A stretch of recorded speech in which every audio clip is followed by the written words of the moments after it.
Welcome to the Software People Stories. I'm Shiv. I'm Chitra. And I'm Gayatri. We bring you interesting, untold stories of people Associated with the creation Or consumption of software-based solutions. You'll hear stories of what worked, and sometimes what didn't, you will also hear very personal experiences. and insights that would trigger your thoughts And inspire you to do even greater things.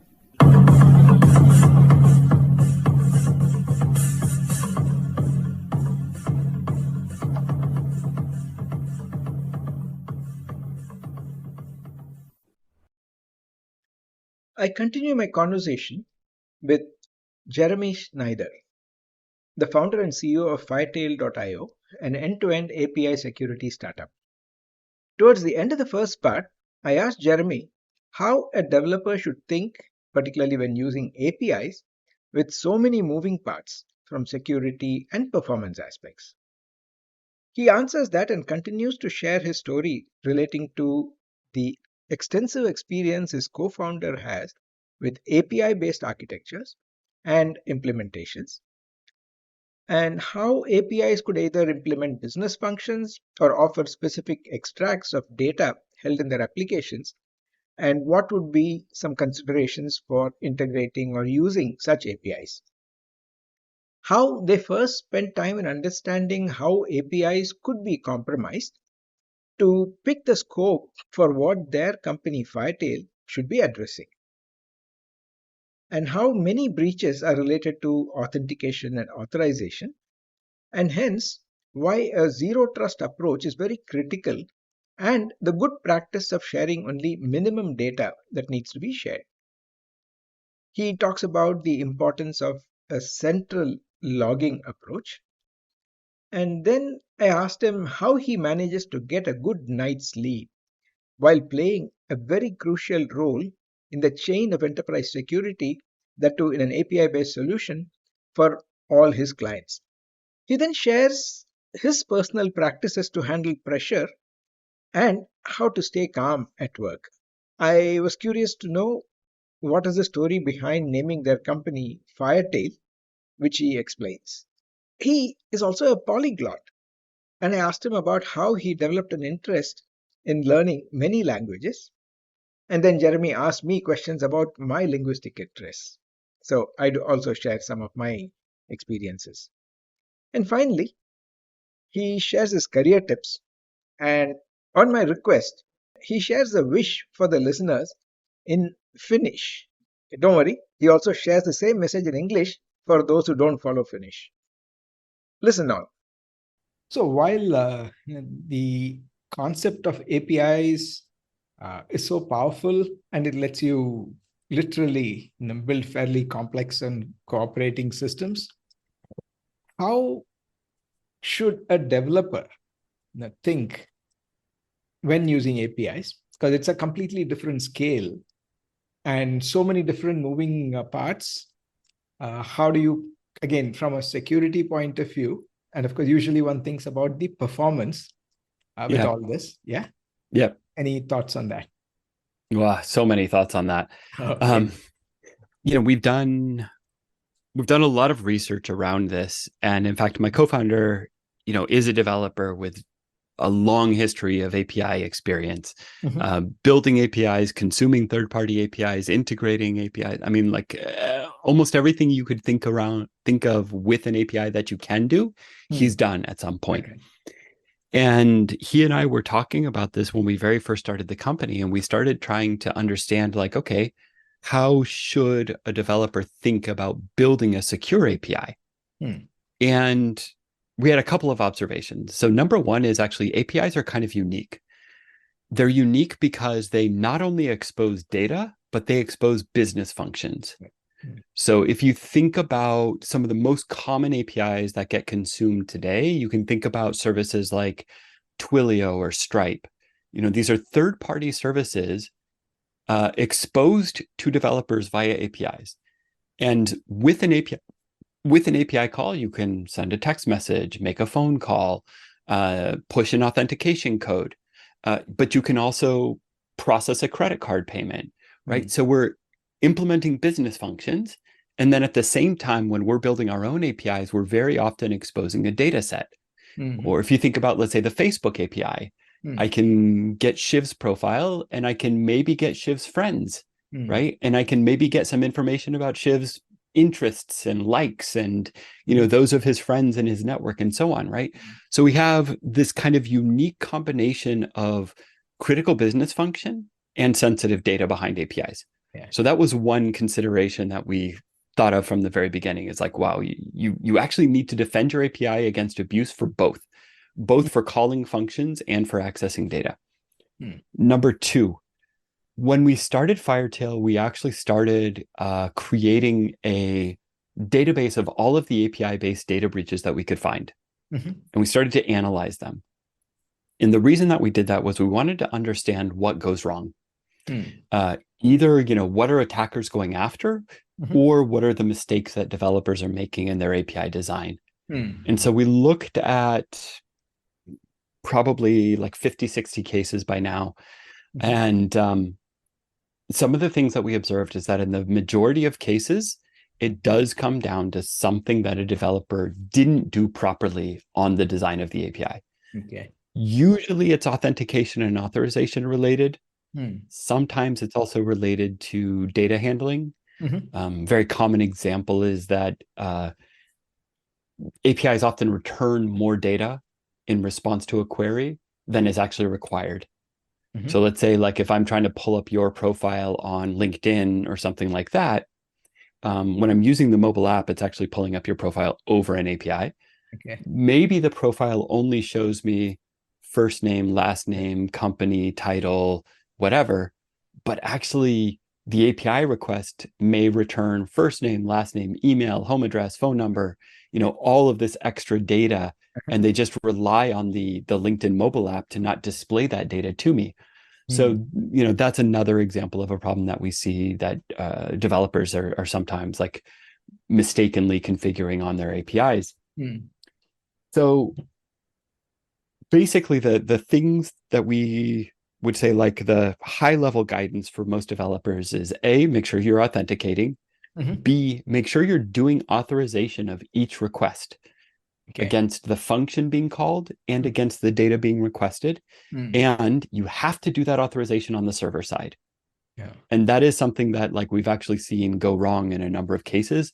Sometimes developers try to push the authorization function into the mobile app or into the web app or something. But guess what? It's not actually very hard to find your API addresses on the back end. And developers are not going to use your app when they try, hackers are not going to try to use your app when they try to get your data. So that's that. And then the last thing is try to think of a zero trust basis. So like zero trust, very often people apply it just to the idea that, like, hey, the answer is no unless you can prove to me why you should be allowed access to this data. That's great. That's very good on the authentication and authorization, but also think of it on the data side. So the answer is you only get the amount of data that is required to fulfill your request. So I'm not going to give you back the email address and the home address and the phone number if that's not required. So those are like the top kind of tips. Authenticate, authorize, only give back as much data as required. Now with, let's say, whether it is IoT, where there are probably so many devices all wanting to either pump data in or probably wanting some controls back to change their behavior. Or when it comes to mobility, all these connected devices and moving devices, there are probably so many things that could go wrong at runtime. So how does that change the complexity or the magnitude of the complexity of anything that you build? Because you can't probably foresee who else is going to be kind of wanting to talk to you. No, you can't. And it is a challenge. One of the challenges around it is that because of what you described, you can't foresee who will need to connect to a various, any API. We do see more and more APIs being made public by default.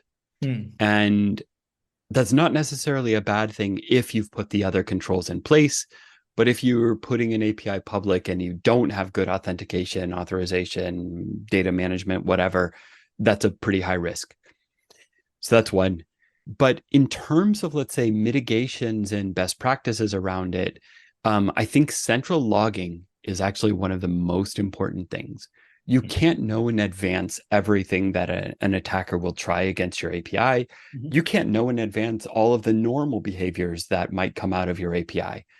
And so, like, to that end, you really need to be logging somewhere centrally. And too often we actually don't see this happening. What we see instead is that people rely on the native system logging of wherever they're running their API. The challenge there is that, like, if you have a data breach, where do you go look for log files? Is it on the server that was running your API, or is it on the serverless function, or is it on the container platform? Or what if your APIs are spread across, or your app is spread across all of them with different APIs, et cetera? So that's a big problem. The other reason for kind of making sure that you centralize is if you're trying to catch weird behaviors and bugs and trying to trace, like, which part of an application is not working. Is it when API B communicates to API C and requests one particular function? Like, if you're not logging all of this centrally and you don't have that data available, it's very challenging. So this kind of centralized logging and monitoring, I think, is so crucial. And it's not something that people are actually talking about enough, in our opinion. There's one more aspect of it, which is that around the world right now, we're seeing new regulatory requirements around reporting data breaches. Well, like, if you don't know your data breach happened and you don't know the scale and the scope, it's really challenging. So sometimes we're seeing, like, people reach out and they say, hey, your data may have been in a data breach. What do you do with that as a human, right? Your data may have been exposed. So I think it's actually important for organizations to have more clarity around the scale and the scope of every breach. You should be able to know exactly how many records somebody extracted. Of course, there will be situations where, that's going to, if somebody really owns your systems, they're going to turn off logging and so on. Yes, of course, like, these things can happen. But you should do the basics that you can do to set yourself up for the maximum probability of having full visibility into things. Yeah, I heard that this use of may is more to protect themselves. If they said your data has been breached, it is more like an admission, and they're probably open to a lot of lawsuits and other things. Yeah. Yeah. Paying compensation for, let's say, like, identity theft monitoring or whatever it is. Yeah. So when you run a company that kind of sits in probably one of the most sensitive areas and does that, how do you ensure that you get a good night's sleep? Well, a couple things. So first, we have two parts to what we do. We have one part that's really designed for security teams, and we have one part that's really designed for developers. And on the developer side, actually, the answer is pretty easy. We make everything that is designed for developers to use from our software stack, we make it open source. And so people can go view it, they can inspect it, they can ask questions. If they have concerns, they can see it. If they don't like the way we're doing something, they're welcome to take our software and make a modification for their own purposes. There's some level of just, like, shine a light on it, be fully transparent, and people will either view it and they'll decide it's good for them or bad for them. It's a fit, it's not a fit, whatever. But the point is, like, they can go into that with their eyes fully open, and we can feel good about it from our side. On the other side, the parts of the product that are really designed for security teams, we do a couple of things. So first is, we have very high levels of test coverage requirements internally. So no releases go out without hitting our thresholds for test coverage. Everything goes through both functionally and unit testing before it goes into production. So, some very basic checks that we can do on that side.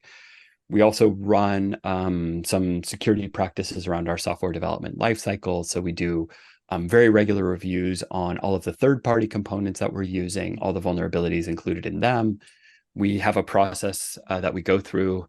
We actually have, and just, even we run on Google Workspace. We have a shared calendar that has our security review process, and it's a shared calendar that shows up for everybody who's a member of the team that's responsible for reviewing that. We have regularly scheduled review sessions that we book in the calendar in advance, and so like there's no excuse. Next quarter when your review time is going to be, or next week, or next release cycle, etc. And then we run the company on SOC 2 basis, and we run our data handling on GDPR. It's not to say that it's foolproof. And I'll be honest, for us as a young company, it's overhead. It's the kind of thing that on the one hand, a lot of companies would say like, oh, worry about that later. Get the product up and running, get some customers, etc. And I don't think that you can worry about it later. I think you have to do both. I think you have to get the product up and running and get customers. But from a trust perspective, from a confidence in what we're doing, we need to be able to do both. Then we do one last thing, which is we mask PII in our own database. Okay. So when we look at like our encryption schemes and we look at how we're ingesting customer data and so on, we do mask PII with an encoding system. So. But in spite of all that, and as a growing company working with probably different geographies, different team members, and so on, are there any personal practices that let you stay calm? And you look pretty calm. It's all a facade, Shiv. It's all smoke and mirrors. No, look, I mean, sure. I actually think one of the things I do personally is I have a little bit of a routine to structure my days. I do my kind of heavier, more thought-intensive work in the morning. I do customer conversations in the morning. I do, let's say 4 out of 5 days, I get a workout in the day. I tend to be like a right before lunch, kind of squeeze in a workout. And I try to change that up so I don't get bored of one workout routine. So I go through a few different things that I do week to week. I actually think it's very important to keep yourself physically active. And there's, a lot of science around how physical activity leads to mental calmness, also reduces the, what are the hormones that cause stress in your system. So, there's that. And otherwise it's, you have to have some level of trust in the people that you build or that you bring into the organization and how you're building the organization. And so I don't think anybody in our company should feel like they have the weight of everything on their shoulders. We try to hire good people and delegate things that should be delegated. And we try, and we don't always succeed, but we try to make sure that nobody has like all of the pressure on them. It's the best we can do. I don't know if it's perfect, but it's what we can do. Yeah, very well said. Definitely, as a team player, knowing that the rest of the team is there to support you, I think itself is probably a great stress reliever, and you can take risks. Yeah, there's another question that I asked you earlier on why firetail? No. Yeah, the name or the company? The name. Or what? The name. Yeah, there's some practical reasons, and there's some like kind of reasons that sort of make sense. So on the practical side, look, we were able to get not the .com, but the .io, which is kind of, the hip young company thing. Also, we didn't see any competing trademarks relative to the cybersecurity space. When we actually started the company, we had a different name as a placeholder. We knew that we wouldn't probably stay with that name. And then we did a survey of like when we were getting ready to kind of like launch for the first time, we talked to all of our design partners, our investors, our advisors. We sent around a survey of like 5 or 6 names that we had brainstormed, all of which had some logic around like what they would have been. And firetail was the clear winner among the survey people. There's also like all the names that we picked, they had some logic. So part of what our software does is as API calls come into a server, firetail evaluates them to see if they're good or bad, and they can actually like block bad calls. So in a way, it's kind of a firewall for an API, right? So there was kind of there's the fire. The other side of what it does is it actually sends centralized logging. So we talked about like how we are such big believers in centralized logging of API activity. Well, if you know like Unix or Linux systems, you know that like tracking log files is often the tail function, so the command line tail. Okay. So you see like, okay, we've got like the blocking function, fire, we've got the logging function, tail. So there was kind of a logical thing around it. All the other names had little explanations around them as well. And in the end, actually, it doesn't really matter that much as long as it's like a memorable name that people know. Yeah. It's not like we go out and, every time we meet somebody, we try to explain, no, well, it's the firewall and the tailing and blah. No, just how it happened, kind of. Okay. Yeah. Sometimes it's a good conversation starter, though. Yeah, can be. Yeah. Okay. Continuing on the theme of Jeremy as a person, you mentioned that you have an interest in languages and are a polyglot. Yeah. So was that out of necessity or out of interest? Actually, more out of just kind of circumstance, I think, than anything else. My father was American, my mother's Finnish. I myself am a dual citizen. We grew up with both languages at home to some extent. Okay. Although there was definitely a period where we didn't speak very much Finnish at home for many years. We lived in Germany when I was young, but quite near the French border. So I spent a lot of time in France as well. So there was just kind of a lot of exposure throughout the course of my childhood. And then I did find that all these European languages were quite easy for me. So, in my schooling, I took a lot of language classes, partially just to boost my GPA, my grade point average. My fun story, my last year at the University of North Carolina, I think I had 5 language classes. Wow. And I was just I just needed credit hours. And I wanted to bring up my GPA. So I think that last year I took Portuguese, Norwegian, French, and Spanish, 4 language classes. Okay. And it was just, there's also a lot of overlap, right? So Portuguese, for instance, what I took at that time, I already spoke relatively fluent French and quite good Spanish. And if you speak those 2 languages, Portuguese is like, I don't know, a 10% additional effort or something. And similarly, I had, learned German. I had to learn Swedish for a time at the university in Finland. And, German and Swedish and Norwegian is also very close. So there was a lot of like overlap. A lot of these were not very hard to learn over time.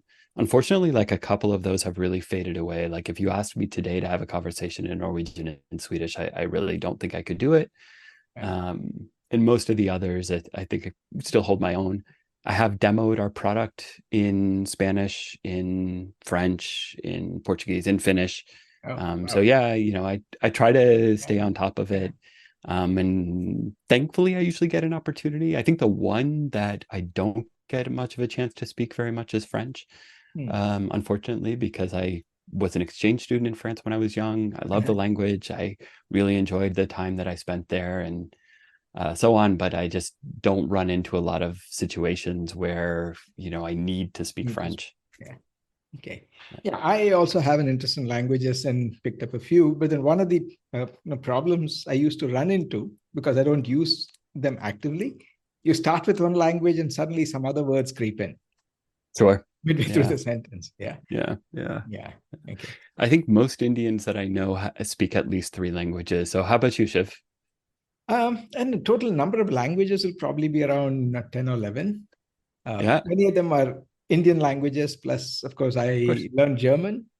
But then I spent some time in Algeria. So the choice was between Arabic and French, and I chose French. Yeah. And then Spanish when I was in California for a while, just to learn that. It's always interesting to understand both the language construct and the words and some typical expressions. Yeah. And how many do you think you could like hold a conversation in today? Like, like a business conversation? Yeah, business conversations are easy. French, German, are kind of okay. Yeah, and of the Indian languages? Indian languages, at least about 4 or 5 of them. That's pretty impressive. I was born Good in one state, And then now I'm in another state.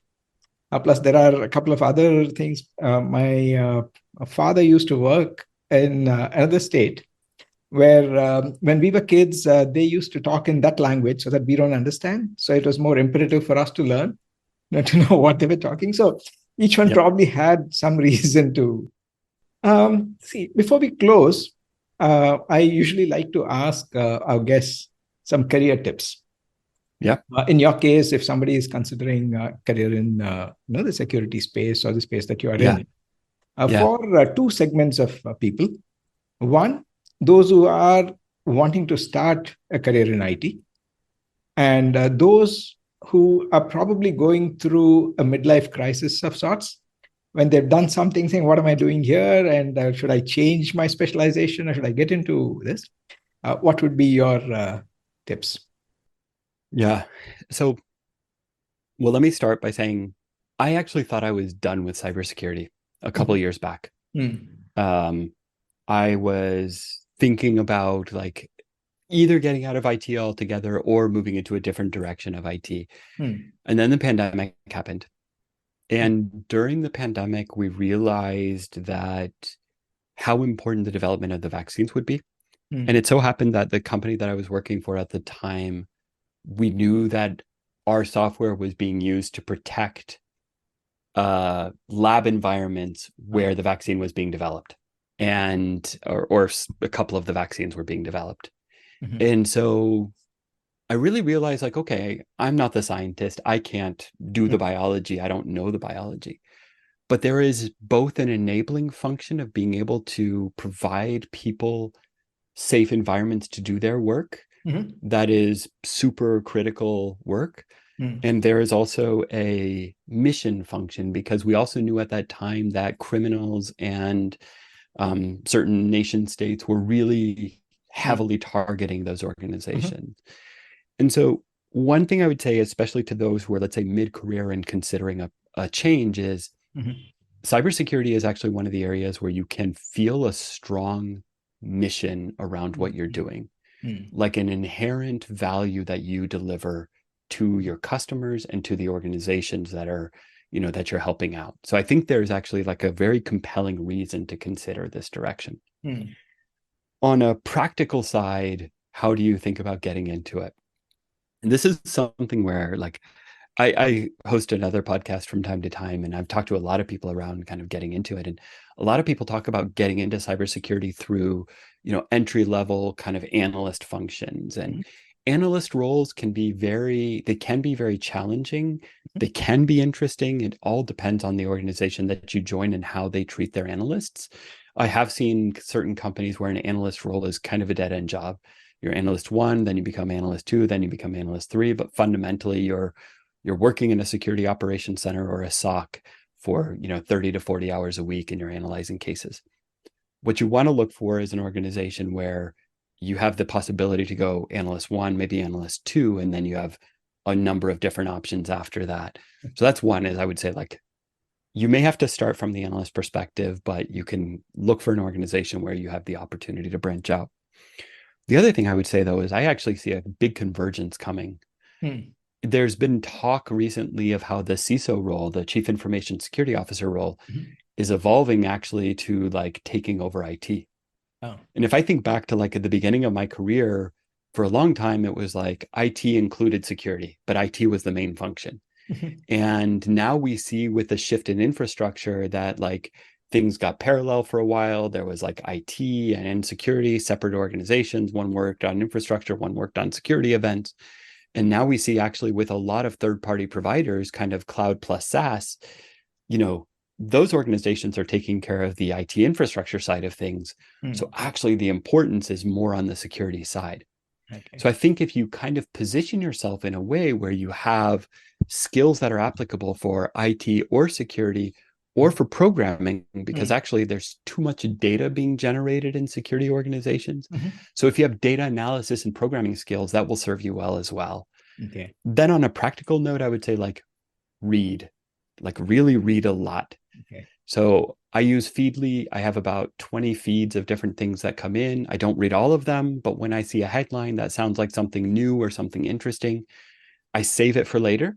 Mhm. And then what I tend to do is I tend to load them all up on my iPad, and I go to a coffee shop away from my workstation, and have a coffee, have a tea, whatever, sit for a couple of hours and catch up on reading, and like force yourself to keep learning. Yeah, wonderful. On that very encouraging note, thanks a lot, for taking the time and That's been a sharing pleasure. your own story. I just want to request, would you want to wish our listeners something in Finnish? Yeah. Yeah. Toivon, että olette nauttineet tästä jaksosta, ja toivon, että jos teillä on kysymyksiä, niin kirjoittakaa mulle sähköposti tai laita viesti LinkedInin kautta, ja toivotan teille kaikilla oikein hyvää jatkoa. Maybe a quick translation for those who don't. I just said, hopefully you've enjoyed this episode and you've gotten something out of it. If you have any questions, please don't hesitate to reach out, and wishing you all the best in the rest of your day. Thanks a lot, Jeremy, once again. It's been a pleasure, Shiv. Yeah.